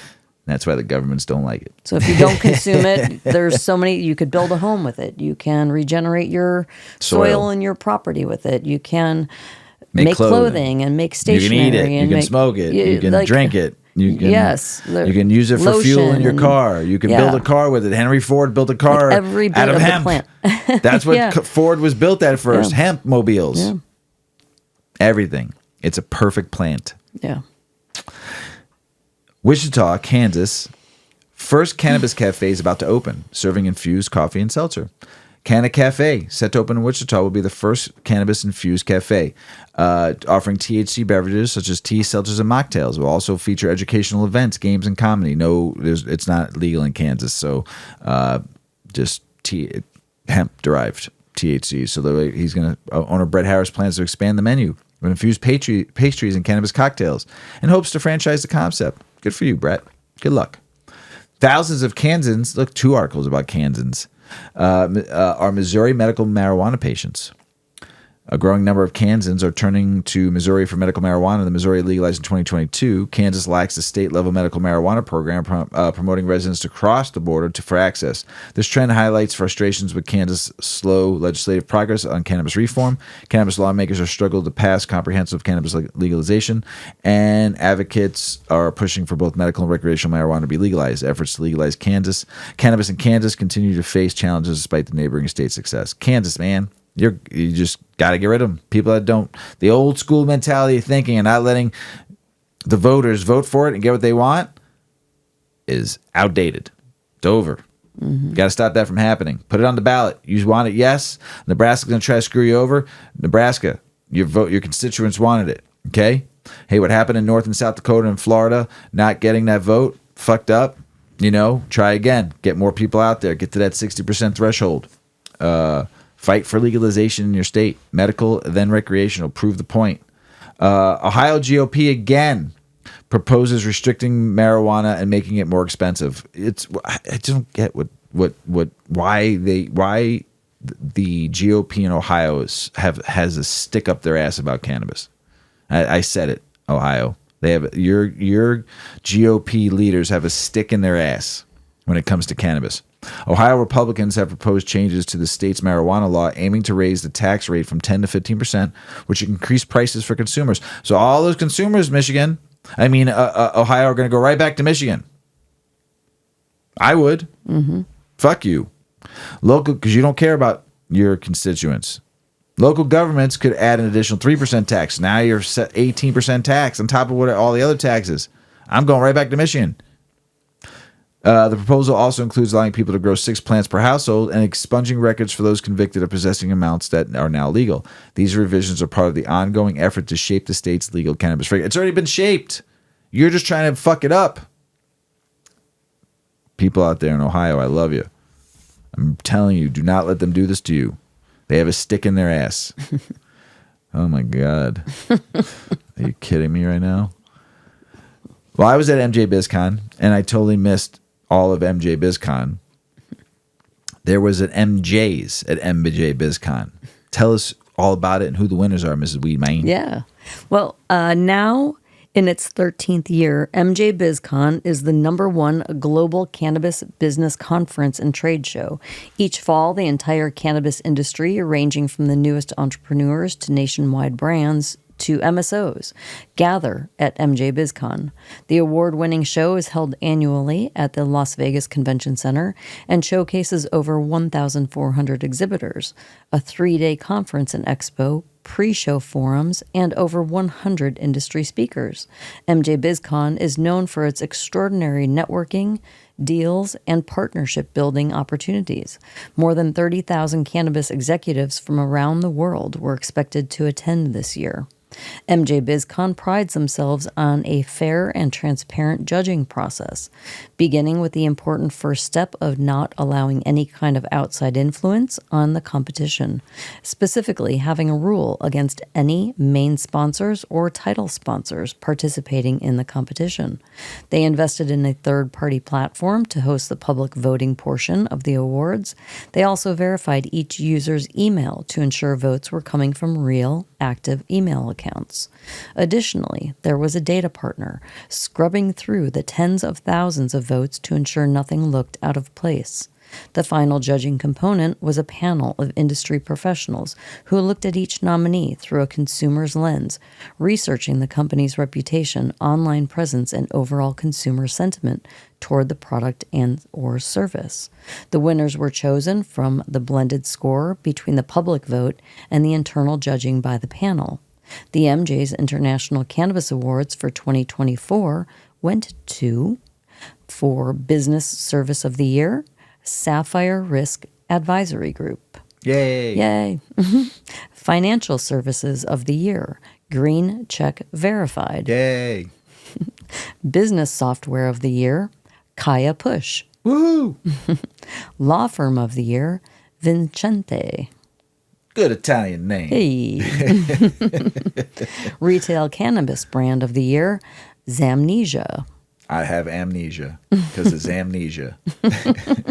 Retail Services of the Year, Tamika Group. Nice. Congrats. Retail Software Tech Company of the Year, Kova. Yay. PR Agency of the Year, Grasslands. Nice. Marketing Agency of the Year, Puff Creative. Congratulations, Puff Creative. Thank you for helping build our website. Appreciate you. Thanks, Congrats. guys and girls and everybody. Thank you. Congrats. Cannabis Journalist of the Year, Javier Haas, Benzinga. Yay. Content Creator of the Year, Sarah Payan, Planted with Sarah. Nice. Cultivation Technology Hardware of the Year, Fluence. Sweet. Testing Lab of the Year, SC Labs. Cultivation Software of the Year, TSR Grow Hub. Nice. Packaging Printing Company of the Year, Gold Leaf Print and Packaging. Woo! Well, you have to be universal with your cheers, Mr. Weedman. Are you sleeping? For a second there, I faded. I was staring at something. Cultivation Non-Tech Company of the Year, Royal Queen Seeds. They have a good website if you want to learn about growing weed. The stuff is really good. Oh yeah, I've used when I was beginning my first grow before I met Big Earl and learned more. I used their website a lot to just read. Right. Like it was a good reading reference site. Yeah. Cannabis Infused Brand of the Year, Wild. Good gummies. Extraction Concentrate Brand of the Year, The Clear. There you go. Cannabis Flower Brand of the Year, American Weed Co. Oh, say, can you see? CBD Hemp Brand of the Year, Chime and Chill. Nice. Consumer Gear Tech Product of the Year, Boveda. Yeah, I mean, I should invest in that company. I mean, how much You should have. Boveda? Yeah, I think you own 1%. And everybody At out least there, half of a lot of 1%. people that I know too. I mean, Yeah, it's a great a lot of product. people. It's great. Vaporizer Product of the Year, Venti by Stores and Bickle. Woohoo. Advocacy Organization of the Year, Last Prisoner Project. Congratulations. Woo! Yes, Congrats. we are partners with them. Congrats. We support you. Yes, we do. Best Packaging Design, Jeter and Marley. Hey. Best Marketing Campaign or Collaboration of the Year, Day Savers, Stoner Dream Job. Love it. I love the name. Best Newcomer Brand, guess what it is? 55 plus. See? See what I'm saying out there, Some peeps? big wins. Some big wins. Yeah, some people and we know. A very in-depth strategy to coming to these conclusions. Yes. And these people Did you read how won. how those companies got you had to be nominated or you had to put yourself on? How did you get? Yeah, I just yeah. right. I think you phased out. Mr. I was pretty Weedman. high there for a second. So I explained to everybody. it was something like they I'll had to be tell you voted, later. right? No, No. Oh, okay. We had a conversation earlier about this. that was about something else. Oh, okay. Oh, that was the Chicago Reader. They had to be you had to be like voted to be in there or something like that. Okay, sorry, that was a different voting system. Come back, Mr. I'm back. Weedman. I'm back. I'm telling you what, that was good weed and good that got me faded for a second. International news. Costa Rica court blocks recreational cannabis referendum. Costa Rica's constitutional chamber blocked a referendum on recreational cannabis, citing conflicts with international treaties such as the 1961 Single Convention on Narcotic Drugs and the 1988 UN Convention. Fucking write them off. These treaties limit cannabis to medical use. The case iterated by Eric Gonzalez Camacho, where it was referred to the court by the Supreme Electoral Tribunal. While medical cannabis and industrial hemp are legal, President Chavez supports recreational cannabis for safety and economic reasons. Critics warn of potential social issues and emphasize treaty compliance. The debate continues, with advocates pushing for a change and opponents advocating for stricter enforcement.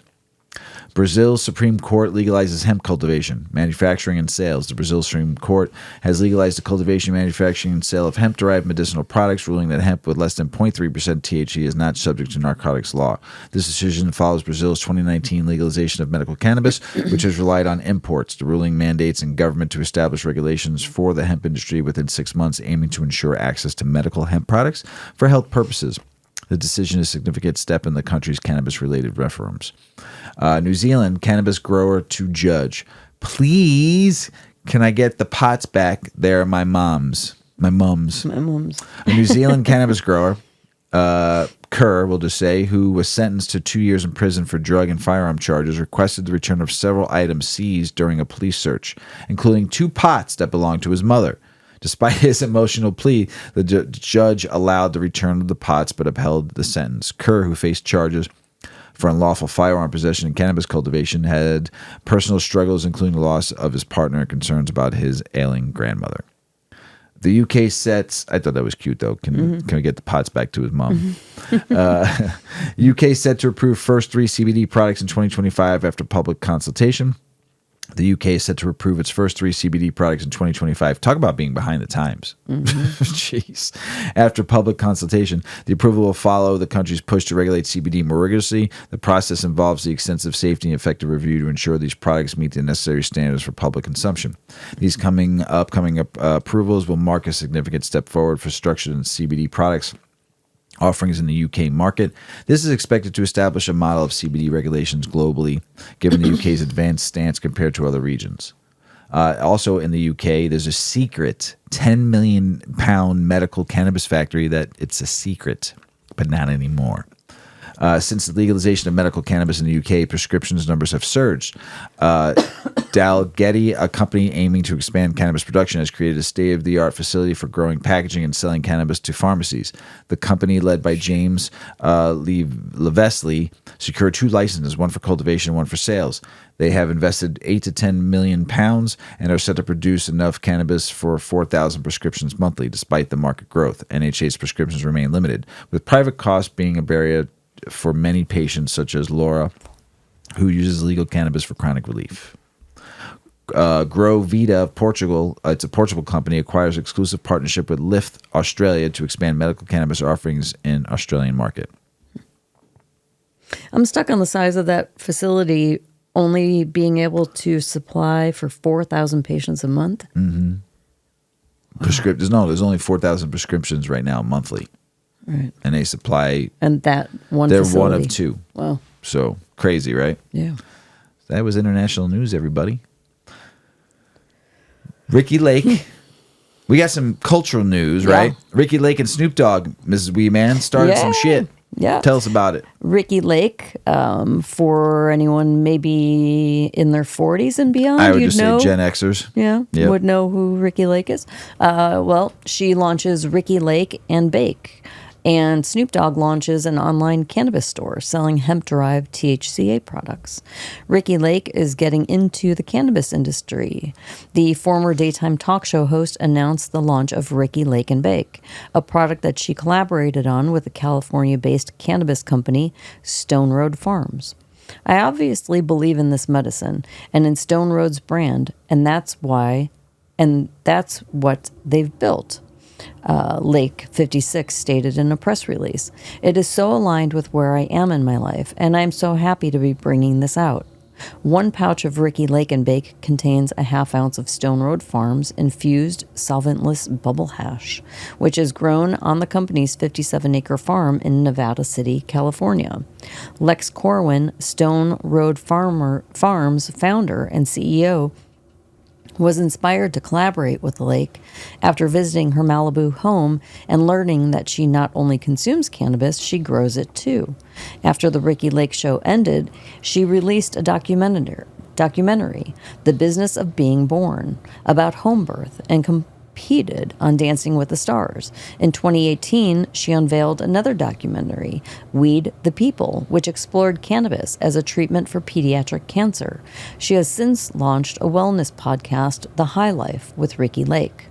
Meanwhile, cultural icon Snoop Dogg is expanding his cannabis brand, Smoke Weed Every Day, or the acronym SWEED, with a new direct-to-consumer retail platform selling hemp-derived cannabinoid products, smoking supplies, and other merchandise.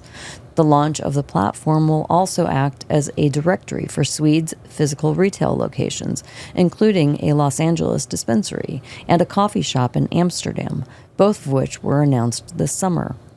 Products sold through the new Swede online store include a curated selection of authentic Snoop Dogg and Death Row Records branded hemp-derived cannabis products, smoking accessories, premium tobacco cigars, and wraps, as well as limited edition lifestyle merchandise, according to the company, which described the new online store as an expansion of Snoop's cannabis empire.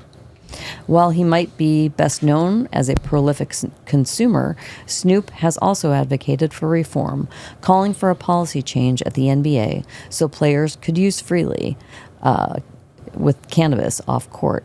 Snoop has long been pushing athletic organizations to adopt lenient cannabis policies, often emphasizing the point that cannabis could serve as a less addictive and dangerous alternative to prescription opioids. As for his retail stores, the rapper opened his first licensed dispensary in LA in June, and Snoop previously launched the cannabis brand Leafs by Snoop in Colorado in 2015. So ride that wave, Snoop. Oh, he's killing it. He is. He's 2024 has been the year of Snoop Dogg. Insane for him. Insane. I mean, he's had a really steady good career, but this year he's just he was in everything and on everything. Yeah, he signed on over. He's Death Row for what was that in 2023 or 2022? I feel like that kind of like. I think he re-bought it though and announced it was announced this year. It was this year. Yeah, it was announced, or maybe the end of 2023. I think it was announced this year that he bought it fully. You know, it's crazy. He's everywhere. Everywhere. For all my gamers out there, Mr. Weedman is a gamer. I have been since my dad put an Odyssey. If you don't know what Odyssey is, look it up. A controller in my hand, a Pong controller, and but wait, all right. So there was the first Odyssey. I think it came out in like 1971 or 72. At 2 years old, I had that controller in my hand, and there was games though on it. Cartridges, like the original cartridges, right? Pong wasn't the only game on this. You used to have to tape Yes, yes. on the screen Yes. to play certain games. The lines for because you'd put it on the channel on like a black screen, Right, like and a then the no lines, frequency so there'd channel. be, you would tape the film. Yeah. Like I always remember, there was a haunted house game. Put it on like channel 3. It was a haunted house game, and it actually came with a gun. It was the first Whoa, gun yeah. game, and a pong stick would pop up in the window where the witch was or the ghost, and you would shoot it, and you would hit it or not. And then there was different. It was crazy. So that's how old Mr. Weedman is. Okay. And but now Call of Duty 4 was Mr. Weedman, one of Mr. Weedman's favorite games of all time. I know Call of Duty has developed into something crazy. I suck at it now. I used to be really good. It's just way too fast for me now. So, but the newest Call of Duty, the new gun lets you rip the bong and rave with a DJ kitty. Wait, what? Yes. So Call of Duty DLC weapons continue to be entirely over the top. The newest Call of Duty weapons have been revealed online and are running out of ways to describe how ridiculous over the top the game guns have become. As announced previously, Black Ops 6 and Warzone are getting numerous new weapons in Season 1 Reloaded, and these included a gun that turns into a bong and a melee weapon that morphs into a rave with a cat as the DJ seriously. Call of Duty has for many years enjoyed and embraced pot smoking, and the new Dank Day skin bundle that turns you into a pot smoking lizard continues the trend. The gun even lets you spark up the use of your gun as a bong, and smoke clouds emerge. The toxic positivity mastercraft, meanwhile, informs the baseball bat melee weapon into a rave with a little cat acting as the DJ. Check out the game.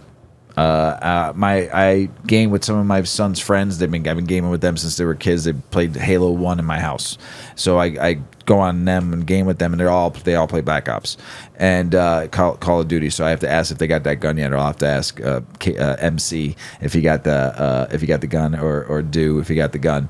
And if not, I want to film it, and so I'm gonna bust their chops. So, but Call of Duty, if you haven't played it, get on there and get that bong gun.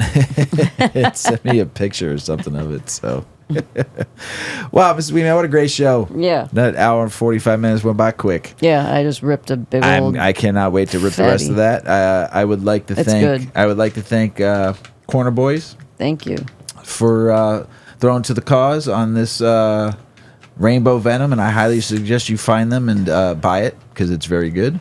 And then I'd also like to thank these cones. They're great. The Rainbow Experience right here. So I'd like to thank you all. This beautiful, delicious cone. It's great. And I like it. I have 2 more left. Send me more. I'll smoke these. These were great. These burned really slow, smoke them right? and talk about them. Yeah, they're great. Just send me the pineapple plane. in there. Got some more flour. Yeah, we'll have to try. I think your nieces will probably like the pineapple one, but Oh yeah. send me more of just the plain. They were great. So, Mrs. Weedman, Mr. Weedman. that's the end of the show. It is. Got anything else to say? The holidays are upon us, people. It's the holiday season. It sure is. And it can be good and it can be bad. Just try to find that silver lining if it's not a great one for you and get through it. And use a little THC if it helps. And use a lot of CBD if it helps. And I hope it's just okay for you then. Do the 12 days of Christmas start on the 12th day or the 13th day of the month? The 13th day. Christmas is the 25th. Right, so the 13th day. Yeah. Guess what the 13th day is on this week? It's on a Friday. Friday the 13th. Oh, shit. It's your lucky day. I like 13. You like Friday the Yeah, I 13th. do. It's your lucky It day. doesn't So bother this me. year, the 12 days of Christmas starts on Friday the 13th. Wow. I should play the lottery. Yes, so the 12 days of Christmas start. So think of something to do on those 12 days of Christmas with weed.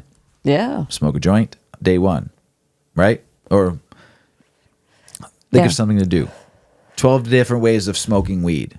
12 different bongs, 12 different joints. Oh, how fun. 12 different strains. You know, think of some fun things to do and do it with friends. You know, think of a different way to smoke weed or try a different strain every day for 12 days. And on Christmas Day, when Santa comes down the chimney or whatever you believe in, comes down, and if the Grinch stole your Christmas stockings, whatever you like to have fun with on Christmas or that week, have some fun with it. Till then, give somebody a different nug for the next 12 days that likes, enjoys weed, so have some fun. So, anything else, Mrs. Weedman?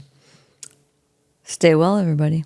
Thanks for listening. Yep. Thanks for listening. Thanks for checking out 8decades.com with all your cannabis needs and cannabis gear, whatever you want. Make sure you get some friends and family, some 8 Decades and Weedman 420 gear. So we love you out there, everybody. We really appreciate you listening to us each week and coming at us. We love you. As Paulie always says, smoke smart. Puff, puff, and away. Puff, puff, pow. Check out our cannabis lifestyle brand online at 8decades.com. Our custom smokes and accessories are perfect for your coffee table, bedroom nightstand, or kitchen counter. They're designed for you to show them off. The Canna community is also loving our hemp and cotton blend t-shirts, sweatshirts, scarves, and hats, finished off with our 8 Decades logo. We've got some awesome long-lasting goods that will be your favorite for years to come. 8 Decades, because a 9th decade of cannabis prohibition isn't acceptable.